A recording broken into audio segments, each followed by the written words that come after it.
Hello? Is anyone there? Surprise, motherfucker.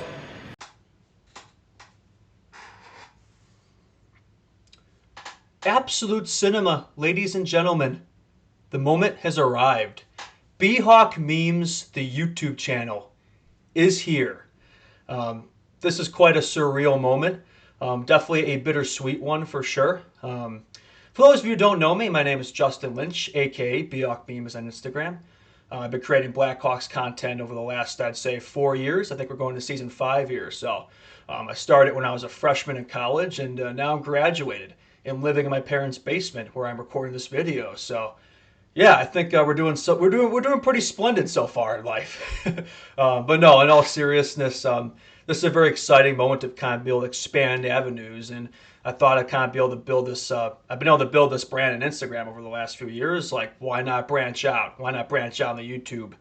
Maybe even other social media platforms. Like, we'll get into the Twitter, the TikTok, and what all the kids are doing these days. Man, I'm reaching young status here. Feeling 22. Damn, I just made a Taylor Swift reference. What's wrong with me, man? Gotta say, little tangent here. That album she just released, absolute ass. I don't know what she was thinking when recording that. Way too much time spent singing about Travis Kelce's third leg. Anyway, I'll probably have to edit that one out, which yeah, a lot for me to learn here. I'm not really used to doing all this on my own. It'll take some time to kind of learn the whole rigmarole of editing and recording and all that, kind of on my own. For those of you who don't know, for the past year, over a year, I'd say, I've been working at Chicago Hockey Radio, which is a Blackhawks NHL podcast. I made the decision to move on from CHR. It was a very difficult decision. A lot of deliberation went into it. A lot of tough discussions, conversations had to be had. It was not an easy one by any stretch of the imagination. I just thought for me that it was the right one for me to make at this stage. I think this is kind of something I've been wanting to do for a while. I've been kind of wanting to do my own thing.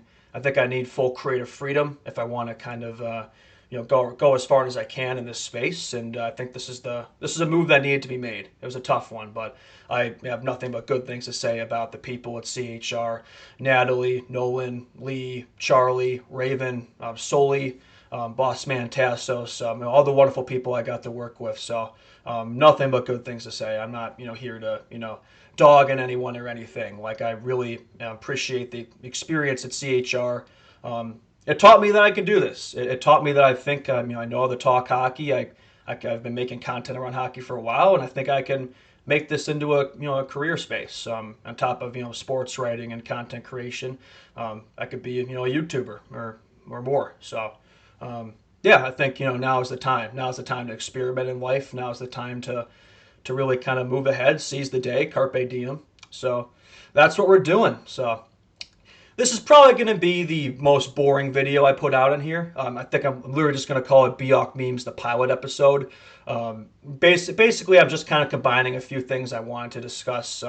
Because the season's starting tomorrow, Tuesday. That's when actual videos and content that you're going to come to expect will be released. So that's going to start tomorrow. I just wanted to get something up on the year before then, which, by the way, I just got to say, I mean, as of this recording, hadn't even released a video yet, and I announced this yesterday on my Instagram, and I already have over 100 subscribers. Like, that's insane. Like, that is absolutely insane. I'm sure a lot of you have been watching me in CHR the past year. A lot of you from Bhawkmemes, and some of you seeing this might not be from any of that. So hopefully I provided some context as to why you are seeing this video at this current moment. And I'm just really excited to be on this journey, and I'm thankful for everybody who's going to be on this journey with me. So it's about the journey at the destination. So really excited for that. It's going to be a fun year. I have a lot of good plans. It's kind of what I want to get into here. Provide a little bit of a syllabus, a bit of an outline for what I'll be doing on this channel.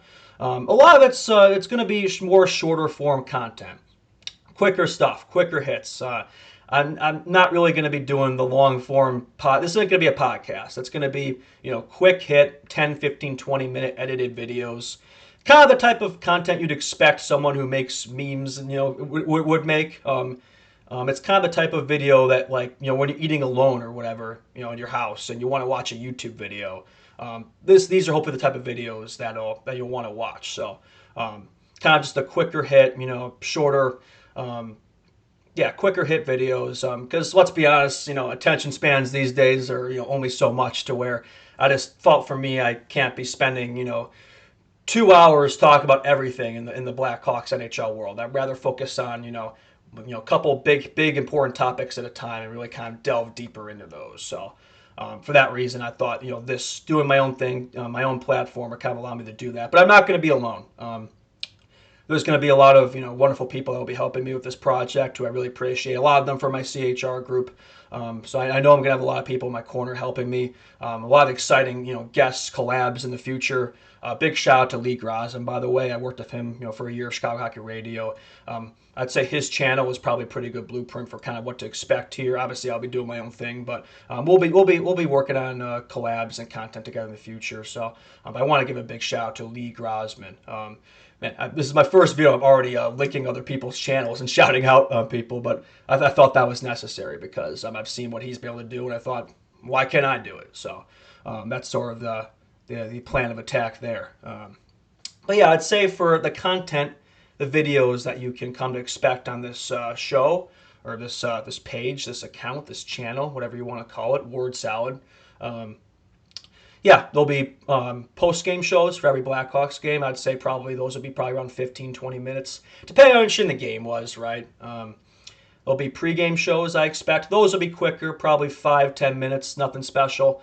Just kind of going over the game for the night and, previewing the matchups and line combinations, betting lines. I'm not going to give betting advice, but, just sometimes over-unders, they can tell you something about the matchup. So things like that, just kind of previewing the game, storylines to watch, etc. So there'll probably be one for the, obviously, the Hawks opening game matchup tomorrow, Hawks in Florida. So there'll be one for that. I'm not sure if I'm going to do that tonight or early tomorrow before the game at 4 o'clock start time. I'm not really sure what the NHL was thinking on that one. 4 o'clock on a Tuesday. Yeah, that should be the the time for the first game of the year. So, yeah, not really sure what the higher ups were processing on that one. I'm not sure if they were, but yeah, this should be a fun matchup. Hawks Florida. Maybe we even get into a little bit of a mini season preview of this episode. I think a brief one. I wish I had more time to kind of get more videos rolling and kind of get into this more before the season, but I don't. But I want to get at least something out before the season starts tomorrow and actual content gets going. So this will probably be the worst video you see on here because there's really not much of a script, not much of an outline. It's kind of me just yapping for however long it ends up being, probably about 20 minutes or so, just kind of laying the groundwork for what to expect on here. So but yeah, I would say other content to expect on this page besides the pre and post game shows. Kind of just weekly stuff as it happens, like when news drops. If there's a trade, Lucas Reichel's trade this week, I'll do something on that. It just feels like that guy could be traded at any moment, so be on standby for that. Like big news, somebody's called up, somebody's sent down, of importance, like Oliver Moore or somebody like that. Like as stuff happens, I'll probably do like a video on that. I think I'm going to do weekly prospect recaps, check in on Frundell in Sweden, see if he's dropping more Michigans and hat tricks. We'll check in on him. Roman Kantsarov in Russia. We'll definitely be keeping tabs on the Roman candle, the Roman Empire. We'll definitely be keeping tabs on him. Maybe some Ice Hogs content, too. I think the Ice Hogs have a good team this year. A lot of exciting players to watch. You have the Korchinskis and the Moores and the Lardises and the like, the Greens. So the Comessos. I could go down the list. So I think we'll do probably weekly Ice Hogs check-ins, semi-weekly. I don't know if I do every week Ice Hogs check-in, but, when I feel like it, I'll do that. There'll be some NHL content here, too. It's not just going to be Blackhawks. I'd say it's going to be mostly Blackhawks, probably like, I don't know if I could put a number on it, like 75-80% Blackhawks and, I don't know, like 20-25% NHL. So we'll do weekly NHL videos as well, just kind of recapping what's going on throughout the week, big hit storylines and, checking in on, we'll tie it in the Blackhawks too. Like we'll check in how Kaner's doing in Detroit, how Taze is doing in Winnipeg, and how Seth's doing in Florida. Hopefully not Welton tomorrow. So yeah, we'll do stuff like that. Live streams on the table. I would say not the biggest live stream guy. I'd say it was more of a Lee Grosman thing, but I'll be doing occasional live streams. I'd say maybe like I don't know, like monthly kind of yap sessions for like an hour or something, or even weekly. We'll see what the interest level is like. Where I can answer your questions and we kind of just talk. Like there's really no script. We just kind of do a live stream and then kind of like an Instagram live. Like we just do that on YouTube and like I just yap for a bit. I like to talk. I like to speak Japanese. So. the more and more I could do that, the more and more y'all could help me with that. I'd appreciate that. So we'll have, and again, like I said, we'll have guests on here in the future. There's definitely a lot of people I'm excited to have in the loop here, fellow Hawks people, NHL and the like. So a lot of exciting guests in the queue that I'm looking forward to having on, helping me out with this project, because I'm going to need help. I'm not going to be able to do it alone. A lot of this stuff I'm going to be learning on the fly. Like I wouldn't expect too much fancy editing work for these first few episodes, and it's going to take me time to kind of get used to this, because before I wasn't doing it, the show CHR, I wasn't doing it by myself, right? Now I'm kind of talking to myself and trying not to feel like a schizo. So but on camera, so that's going to take time just to kind of get in the rhythm, kind of get in the flow. So yeah, it's going to take time, but I think just kind of bear with me here, and I think I can create something on this page that can reminisce Instagram. I think that can grow big, and I think it'll be a lot of fun to watch. Gonna be pretty unfiltered on here. Like I'm gonna say exactly how I feel. I'm gonna be honest. I'm not just gonna glaze everybody. I'll glaze when it's warranted, especially with Pookie Betsy 98. I'll definitely be plenty of glaze in the queue there. But yeah, like if there's stuff with this team that I'm not liking, I'm gonna be honest about it. I'm not just gonna be a Blackhawks apologist, propaganda machine. I'm gonna be honest on here, unfiltered and edgy. Like I'm gonna be fucking edgy. I'm gonna show my personality. I feel like at times over the past year I haven't really been able to do that, and on here I want to be able to display that to the best of my ability. Of course, we'll keep that within reason, right? As usual, business as usual. But no, we're gonna have a lot of fun here. I think there's gonna be a lot of emotions, a lot of rants, a lot of crash outs, dare I say, after some post games this year. So that's gonna be a ton of fun. And yeah, I was thinking of chopping into like a mini season preview, but I think I'm just gonna throw it in the end of this one.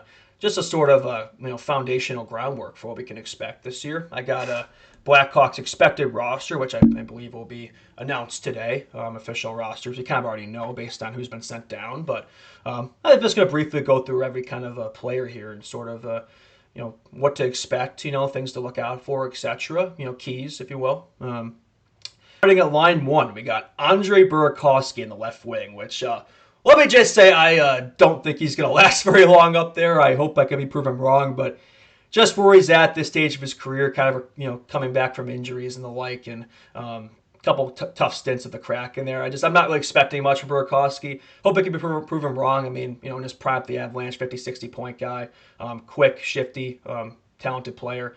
Maybe he could get back to that level fully healthy. I'd like to see it.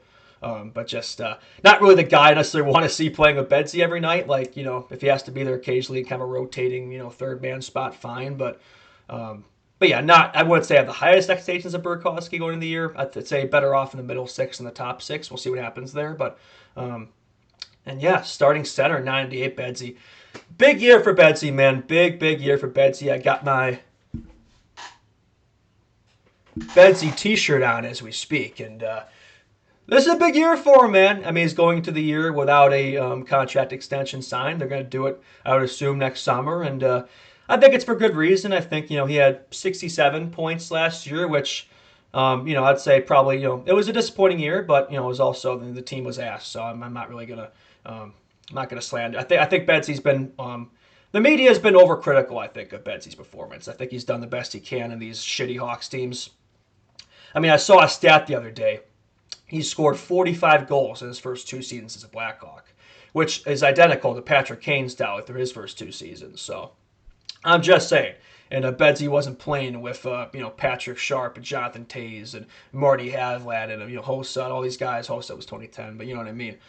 Kane had a much better team around him. Keith Seabrook, like there was already some kind of there was a good chunk of the dynasty core was already there. So whereas with Betsy these first 2 years, he hasn't really had a ton of that. A lot of these core players kind of just start arriving towards the end of the year. So I think this is going to be the first year where it's like, yeah, he's going to have a lot of those guys for the full season, right? The Frank Nazars, the Rinzels, and the Artie Parties. And we'll get more guys in the mix later. Oliver Moore guys in the mix, no pun intended. So yeah, a lot to look forward to there. But no, with Betsy, I think, big year. I think he could be a point per game plus this year. I'm expecting a better season. I think he's going to be very motivated. I don't think there's anybody in this Hawks team who has more motivation going into the season than Connor Bedard. So I'm expecting a big year out of him. Ryan Donato on the right wing. He's an interesting one. He's an interesting one. I don't think anybody's really expecting him to drop 30 goals, 30 assists, 60 points again, but why not? Why can't he do it? I mean, if he's going to be stapled to Betsy's wing all year, which I think they should. Those two got good chemistry together. I think they should be stapled to the win together. Why not? I'd like to see it. So we'll see. I hope he could do that. I hope Betsy at least has one guy in that wing all year that's consistent. I don't want to see 40 different line combinations all year. If you watched CHR last year, you'd know how much that pissed me off. So just give him one guy to develop and maintain chemistry with, and that's all we need. The third guy can kind of rotate in and out, right? But yeah, that's going to be interesting to monitor this year because we are kind of going into a third season without really a true first line winger for Betsy. So we'll see how that plays out there. But if this should be the last year that should be an issue because we have a lot of exciting players in the wings. So, and I think the Hawks will be pretty aggressive next offseason, so which they weren't this summer. So, but that's the first line. Now here's the kicker right here. I think the second line is going to be something else. I think this Bertuzzi, Nazar, Tavo line.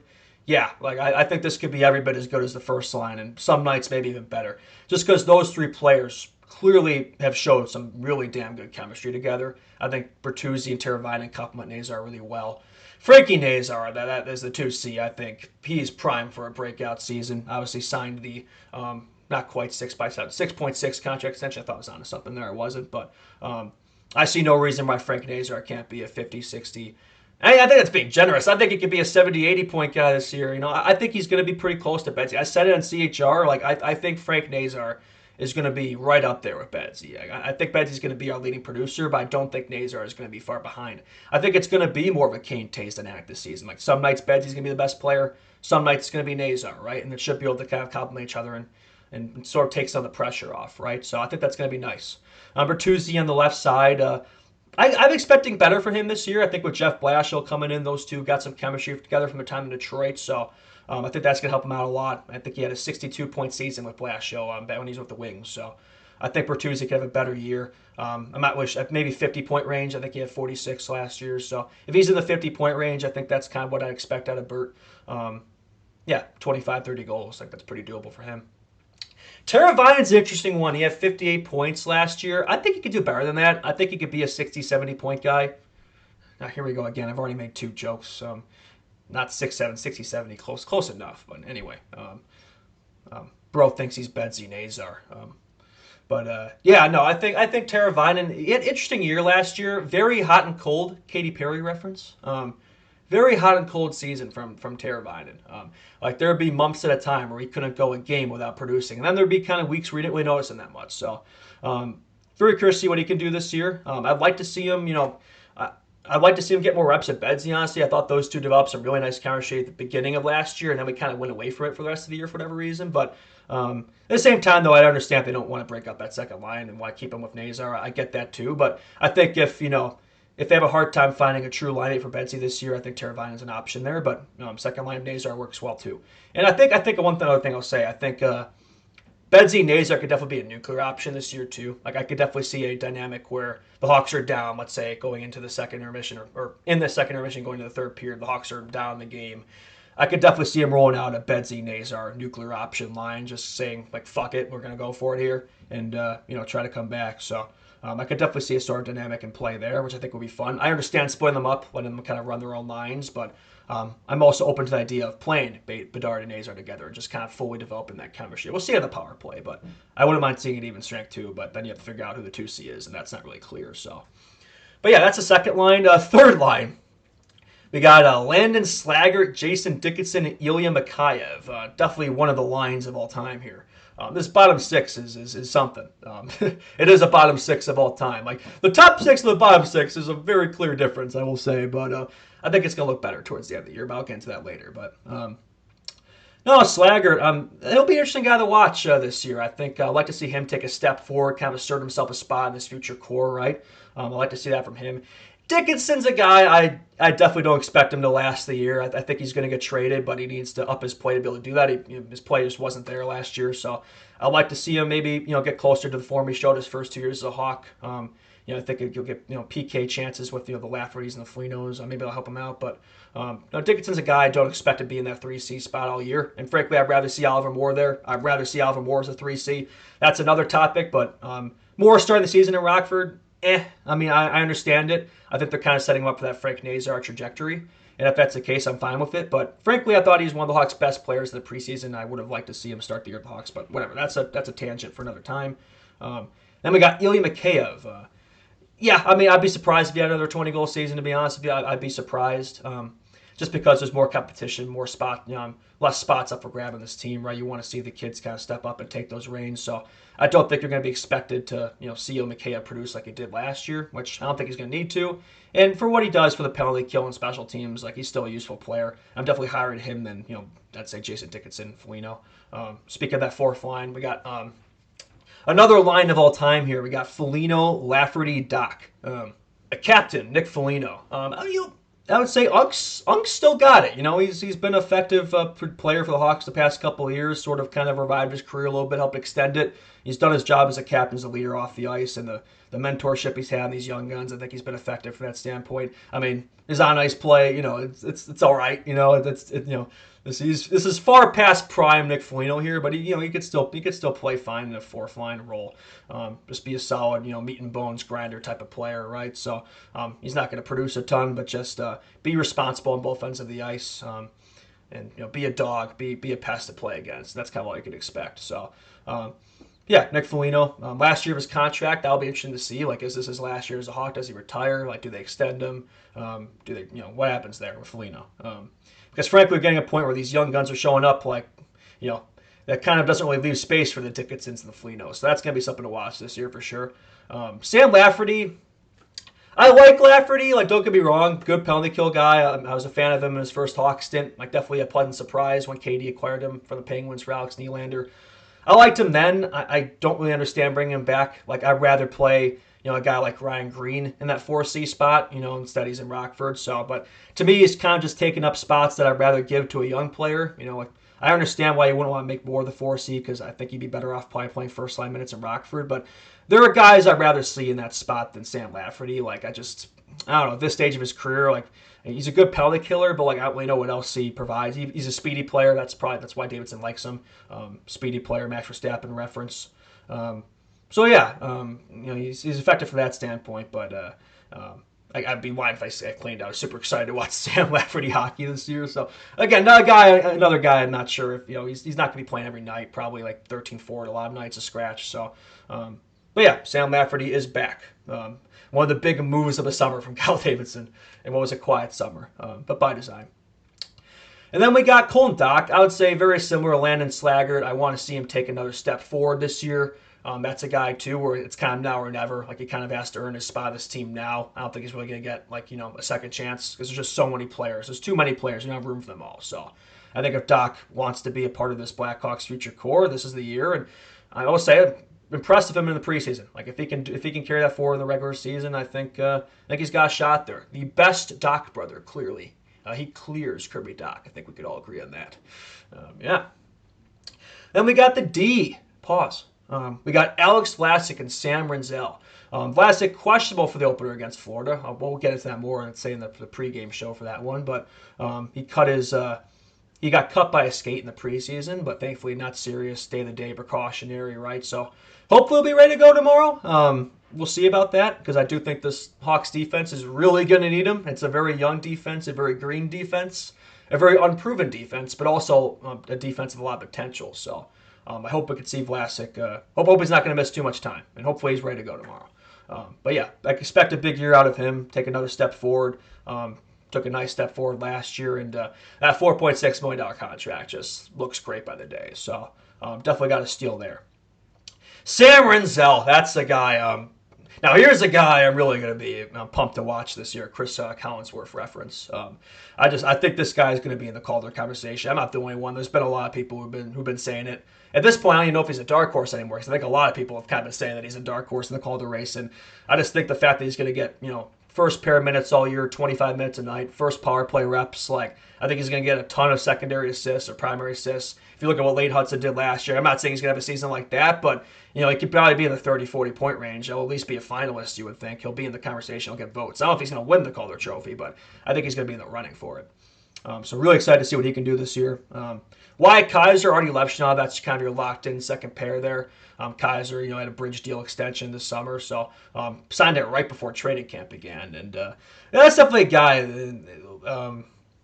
That's definitely another guy you'd like to see take another step this year. I think if he wants to be he could be a top four piece right there, especially with, we don't know what's going to happen with Kevin Korchinski, right? If he could still be that sort of, if Korchinski can still be the player we expect him to be. But if not, I think if Wyatt Kaiser could step up and kind of assert himself in that type of role, I think that'd be nice. I think a future top four of Vlasic, Rinzel, Kaiser, Levshinov, that's not too shabby. I think we'd all like to see Korchinski kind of assert himself there, but if he's not, then there's a lot of other young defensemen here that could potentially slide into that role. So, yeah, Artie Party too. Levshinov is going to be an interesting one to watch. I'm not expecting as big of a Calder season.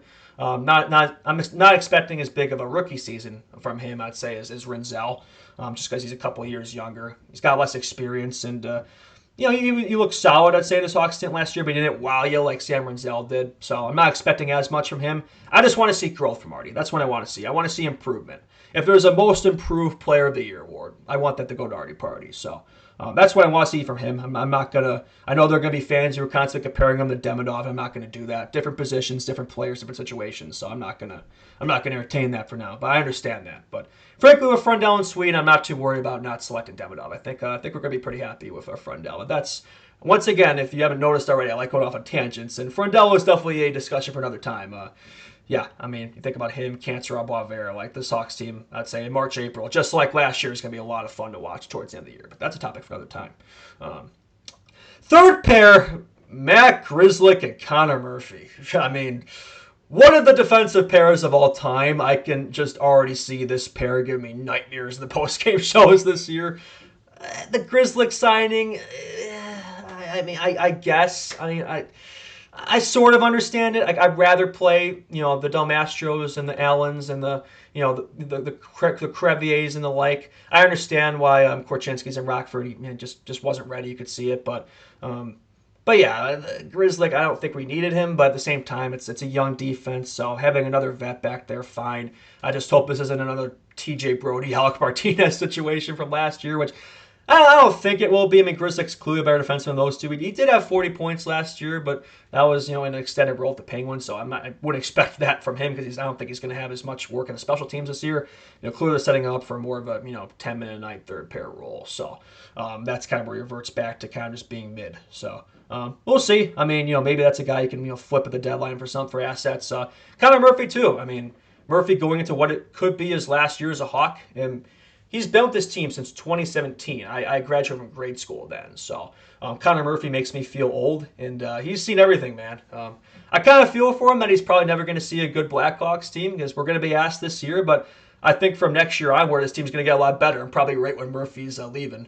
Assuming they don't extend him, with the way that this defensive future looks, I just don't really see a spot in this team for Connor Murphy in the long term. We just have so many young guys there. So, but no, I mean, he's been a good leader, good off-ice guy.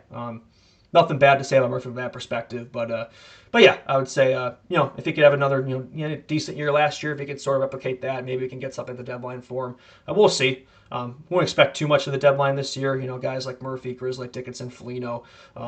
Not exactly, big ticket names, but, we'll see what happens there. And yeah, in net, we got the Dark Knight himself. In net, we got the Dark Knight himself, Spencer Knight, baby. Big year for Spencer Knight in the Cards. I think a big year from him. I think, just signed that big ticket extension in the offseason, and it's going to be his first true year as a starter in the National Hockey League. So I think he's going to get the bulk of the workload, and we'll see what he can do. I think he's definitely, look at X factors of this Hawks team. That's a big X factor right there. I think he's going to steal you some games, but, if a young defensive front, there's going to be some tough moments too. Don't get me wrong, but no, I'm excited for Knight this year. I think Soda too. I think this could be a very solid 1A, 1B tandem.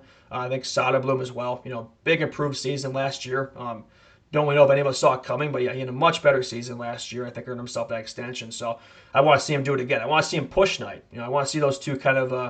I want to see those two pushing each other. I think that'd be good. But yeah, goaltending I'm not really worried about. Like I really don't have a ton to say about it because I'm not worried about it. I think Knight Soda. I think that's going to be a solid tandem. I think an underrated tandem.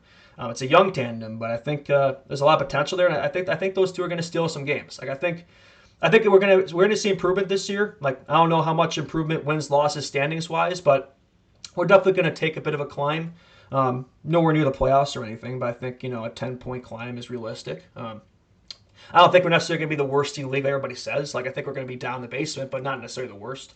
And yeah, I think our goaltending and I think the goaltending is going to play a big part in that. So excited to see what those two could do. And yeah, of course, new coach Jeff Blashill as well. So that's another topic I'd probably get into further another time. But quick synopsis. Cautious. I'm cautiously optimistic. I would say. Like, I wouldn't say that was a hire that I was super amped up. I wouldn't say that was a hire I was super amped up for at the time, but I would say I've liked so far what I've seen out of him training camp, preseason so far. Like, he seems to have command of the room. He seems to have a plan in place. New systems is going to be an adjustment there. Hopefully, you see a new coach bump as well. I think the way this team ended the year last year, a lot of confidence of the swagger. I think this young group can definitely. I think they can start the year off pretty strong. Honestly, it wouldn't shock me. There'll be a crashing down period, obviously, but I think this team could actually surprise people to start. I think it could surprise people even starting tomorrow. And I'll get into that later, but I'm excited for tomorrow, man. I'm excited for Tuesday. I'm excited for what this channel has in store. I've probably yapped a lot longer than I thought I would this video. It might be a half hour plus. I don't know. I'm tracking it. So a lot of learning on the go here. A lot of learning on the go, but I'm excited for the process ahead. I'm excited for the journey. And I'm just grateful for the support. I really am. I'm so grateful for the support. And just give me a shot. That's all I ask for. Just give me a shot. I'm an extremely motivated person right now. Like, I'm just so fired up and ready to go for this season. So there's going to be a lot to look forward to in the end, for sure. So yeah, subscribe to Bhawkmemes YouTube channel. And Instagram, check me out there if you haven't as well. And stay tuned. I think there's a lot of plans in the works, a lot to look forward to. So just stay tuned. And we'll see you in the next one for what should be a pregame show for Tuesday. Florida Blackhawks, Seth Jones for Spencer Knight. We will be there. Absolute cinema. See you then.